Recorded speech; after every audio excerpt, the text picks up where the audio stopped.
Oh yes, we don't show. This is Black Loves United. Welcome. As usual, today we'll be breaking down the Champions League best 11 for the quarterfinal leg that just took place on Tuesday and Wednesday. This selection will be based on individual performance, contribution to the team, and not just about reputation and big names. In terms of goals scored, assists, tackles made, clearance, and ball recoveries. So let's get into it. My formation selection for this week will be a 3-5-2 formation. I'll be going with a back three for stability, a 5-man midfield for control, and a 2-man striker to get the job done. Manuel Neuer will be on my goal for this week. The important veteran keeper, 40 years old, has refused to stop doing what he knows how to do best. Making 9 clean saves, 5 on 8 from inside of the box. Bro moved like a boss throughout their game. It made it very difficult for Real Madrid team to break in the defensive ranks. He came up this match with a 8.9 rating. That's one of the highest rating this week.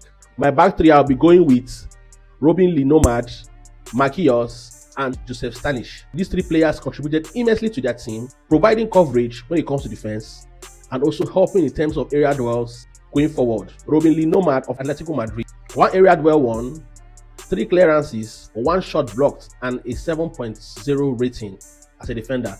That was a good one.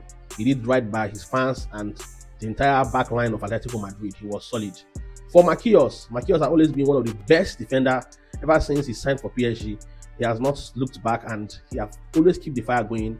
The captain has always helped his team from the back to provide stability when it comes to the defenses. Marquinhos covered 9.8 kilometers. He had 3 defensive contributions. He went for 5 duels. He won 3. He had a very good rating of 7.5. Even though that match was kind of one-sided, he was solid. My number 3 defender will come from Bayern Munich, Josip Stanišić. Stanišić made 4 tackles, 1 shot blocked, 9 grand duels. He won 5 out of that. He was solid for Bayern Munich, even if there was little or nothing to defend for because Madrid was missing when it comes to the attacking. My midfielder will have Joshua Kimmich. Joshua Kimmich was solid for Bayern Munich, having a 91% pass accuracy. He made 1 key pass. He was solid and he made it possible for Olise to just move forward and do his thing. The next midfielder will be Vitinha. Vitinha is arguably one of the best midfielders in the world, if not the best 2. After probably Bruno Fernandes, the 2 of them are up there. 133 passes completed, 96 pass accuracy in the opponent's half, and he had a 7.9 rating. He was everywhere. He was always asking for the ball, and he barely lost it. The next player will be João Neves. Don't forget, during this match, he created 1 big chance. He made 3 good tackles, 4 defensive contributions.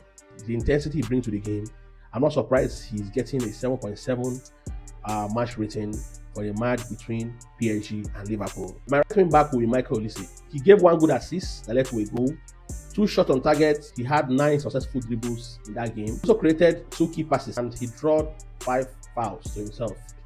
Olise has one of the best wingers this season. For my left wing back, I will be going with Khvicha Kvaratskhelia. Sorry, that name is very, very difficult to pronounce. That is not Kvaratskhelia or Kvaratskhelia or whatever. He had 7.8 ratings in that match, scored 1 goal. Funny enough, he made 5 defensive contributions and created 1 big chance. So for me, he didn't just score a goal, he led the attack. For my 2 forwards, I'll be going with Julián Álvarez and Harry Kane.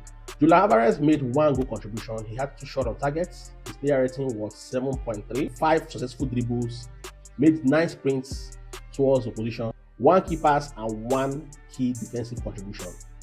This guy was almost everywhere. His hit mark was almost everywhere on the pitch, and his free kick that led to a goal against Barcelona was superb. For Harry Kane, English top scorer, arguably one of the the top contenders for the Ballon d'Or this year. He scored 1 goal. He had 7.8 player rating generally in this game. He was involved in 1 big chance, and he drew a lot of defenders to himself. When he was not trying to score, he was trying to create something for his team. Even defensively, we saw Harry Kane coming back to help defensively. This team was created with individual performance, as I said earlier, individual present contribution, goals scored, assists created, big chance created, and so on and so forth. And also for my personal opinion.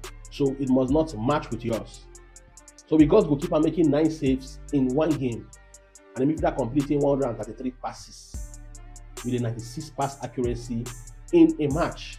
So attackers making very, very important dribbles and contribution and scoring goals and owning teams. Tell me if this is not what the Champions League look like. Now I want to hear from you. Who do you think is missing from this first 11? Drop in the comment section. Don't forget to like, comment, and subscribe to our YouTube channel. has encouraged us to put more content like this out there. This is Black Love United. See you in the next one.